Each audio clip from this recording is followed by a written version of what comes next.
Namaskar. Reading Memoirs of My Childhood in Kashmir. Thoughts are gushing in, and every memory wants to come alive in hurry, craving for singular attention. One memory leads to another, and so on, culminating in an endless stream of images. Notwithstanding the importance of this memoir to others, I am sure most of people who spent their early childhood in Kashmir will definitely find something they can relate to. Every day started with sheer chai and tomlutsut, one dipped in the chai forever and the other finished while taking the sips. Mughal chai would replace the divine sheer chai if any of my family members caught you sneezing or with a running nose. All that mattered to me during this phase of life was how well do I play cricket and latkichlot. As a child, life wasn't easy. I had to make sure that I was always part of the dominant group of the Boinibag. That was beside our house. That's where it all started, my natural progression as a cricket lover and a sports person. I have seen it all and played to my heart's fill. I have had the privilege of playing with bira, the wooden ball, the plastic ball, one with the lines and the other with the hexagons, and to top it all with the cork ball. Having graduated to the leather ball as we grew up was also accompanied by the ecstatic realization that even the core of the leather ball could be used long after its leather had withered. The shin, the shin bone was always bruised with neeladag, and that never dampened the spirits of fielding with your legs afoot. The most important part of the game was recovering the ball from the infamous stinking dob next to the Bonibag. Mind you, every village had it without exception, and then one of us had a Nobel Prize winning idea of connecting a P-mark teeladub to a long stick for this vital task. The struggle surely reduced, but it never ended. It goes without saying that we still managed to lose the balls all too often to the long sixes or the wear and tear or the stinking dob. This would eventually shift the focus of the team from cricket to latkichlot, which was our second love. Don't know how many of you have been introduced to the game of fatt. All day long, we used to search for empty cigarette packets, and most of the treasure was found outside Vedgag's shop. Other games that reminded me of my village, Tritsal, and the Kolibot is the Gurv Khodje and Sozlung. Nothing can beat the happiness of playing these games in a warm sunny day. Of particular tediousness was playing Swazlung with the nylon chapin, and you surely did not want to spoil your only pair of school shoes, not just because it was all you had, but also because it would inadvertently be a reason for soy shalak.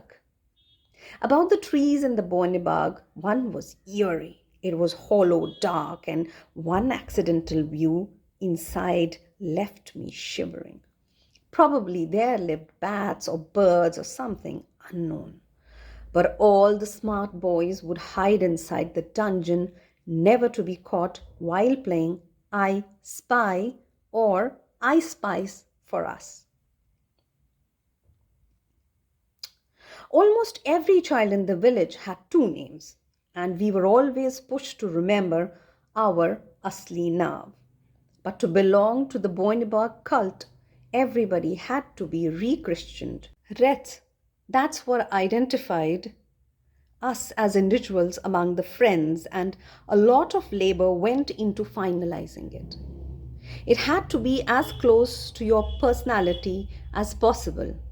I was called Butter, probably because I would always be doing tar like a frog. The more I showed my disdain for the name, the more it was played in loop. Have you ever been this helpless? Well, I was. If I was water, someone was a birra and someone was tinguji. I think I should have put a disclaimer before writing this because there is total resemblance to real and alive. They are going to kill me for this, but I am saved as I have not mentioned their asli now. As time passed, as time passed by, my early childhood playmates went ahead for better studies to a residential school.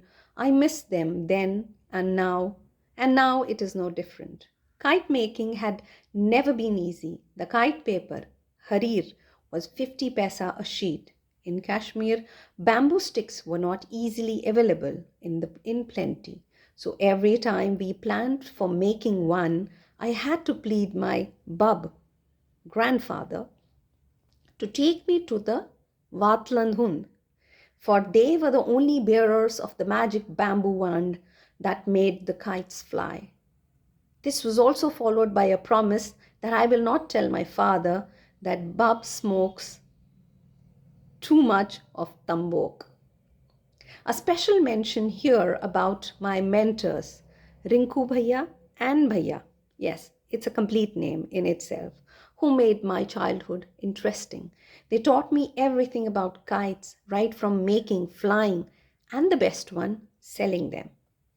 If they were able to fetch 12 annas or 1 rupee, my earnings were 50 paisa. Not bad at all. The more the designer hangings at the 3 corners of the kite, the more money it fetched. I have always tried to leave no chance to impress my son, so I once showcased him how to make and fly a kite. That's it. That was my moment, and he was cheering for me. I went to Muslim Education Trust for my schooling.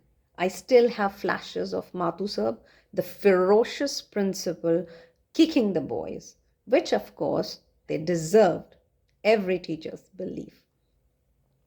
I always dreaded studies. The peak of mental harassment is grilling a student while eating. The sad incident is etched in my heart. I was enjoying my first bite of crackjack biscuit and suddenly I felt the presence of Alaisar, my maths teacher, and it took me no time to get into the act of sudden darkness around. But alas, the question was already on its way and one can hear in darkness. Why would I want to eat a biscuit every day? What is 3.5 cross 30? There was a chaos in my head. That was God's way to tell me maths was out of my bounds.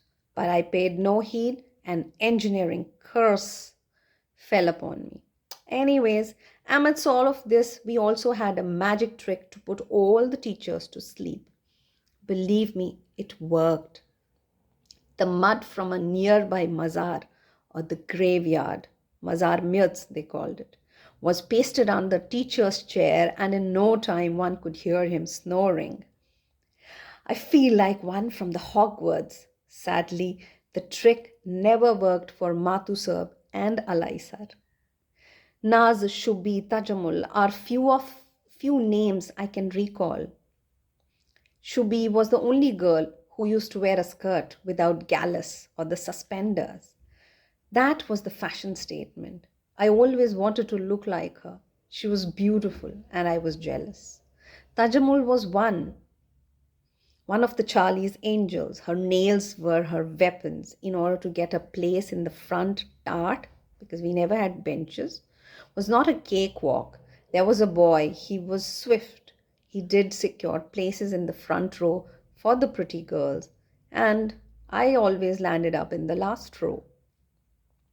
God has his ways to look after the less privileged. When I performed on the Republic Day, the whole district was the audience. Our school was even presented with harmonium. Do I need to mention that I was the star performer? If you are a teacher's child, attention is something that never is in dearth. I had all the required credentials.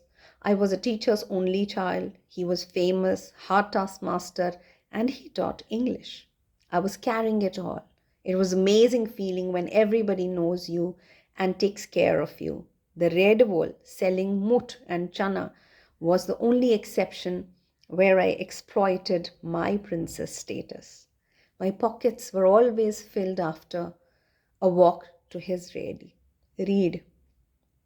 Tang Tang was the most natural way to travel in those days. Akbar Tang and his horse were so towering that I still dread going for a horse ride. It would not just give in to cross the Aar during the rains. The front legs going up in the air was a sure shortcut to heaven, if not hell. Recently, I tried to get on a horse, but childhood fears run deep into the blood. There is so much more, so many memories, but so less patience to make a note of everything. All of this leaves me wondering, how would it have been if only? Life was beautiful then. Life is beautiful now. But if only we were still there. Namaskar.